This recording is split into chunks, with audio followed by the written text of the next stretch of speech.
Well, this was a genuinely fun two-parter. Not only it gave us more insight on Riku's character, but we also got introduced to a new universal hero in Gaia and a new type of number one monster. Riku is slowly getting more interesting in my opinion, with his want to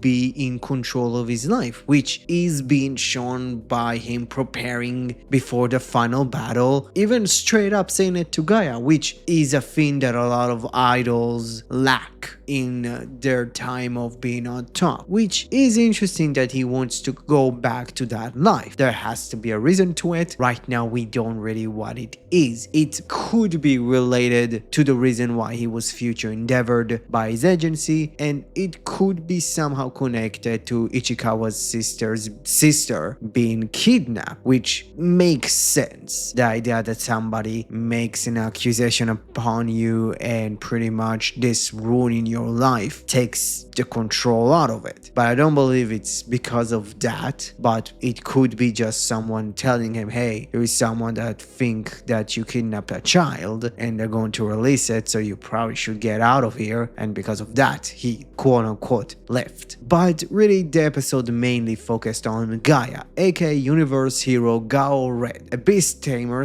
/ cowboy that is looking for a one-horned monster that kidnapped his girlfriend. And he was genuinely a fun character with a bunch of Gao Ranger references, with the main one being his work being a beast tamer, kind of like a vet. But I do really like that he actually got some sort of a backstory, kind of like a Tommy, but it does feel that Gaia as a character feel more distinct and a lot more of a center of a arc / a couple of episodes than Atami, which was kind of tied in to Tono way more. How much you can kind of see that they're really trying to connect Gaia and Riku a lot, because he does kind of try to play with him a lot, and Riku did get to defeat him. But I did have a lot of fun with Gaia as a character. It seemed like he's just going to be kind of like a one-off for the two-parter, kind of like how Osei was semi. Not like Atami, because Atami actually was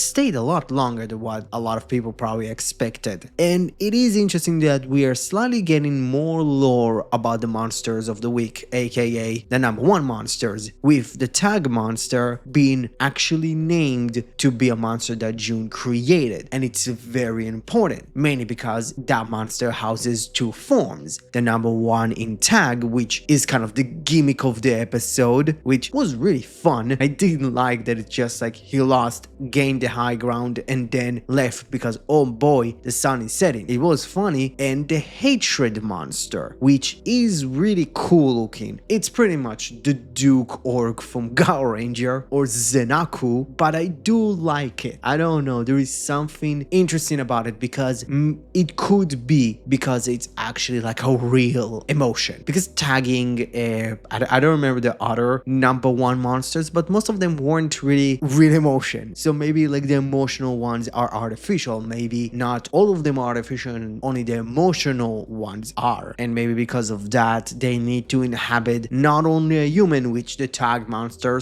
/ hatred monster is actually the one that is housing Luna, aka Gaia's girlfriend, but also it needs to host kind of like a jokey / not as powerful monster to just kind of contain the flame until like the softer shell breaks away and in comes the harder one, which kind of makes sense. I am interested in moving forward how many of those monsters we're going to see. Are there going to be kind of like an irregular type of like two-parter monsters? Because it would be interesting in my opinion. I think that type of monster could work, specifically with next episode. We actually going to get the monster of the week actually battling the Zord, so it is going to be interesting moving forward. But yeah, like overall this was a pretty fun episode. Like it did have a fun like gimmick with like the tagging, and also it did remind me that this was a Koichi Sakamoto directed episode, not only by using the guy that played Eternal in the Legend arc in Gachard as Universe Warrior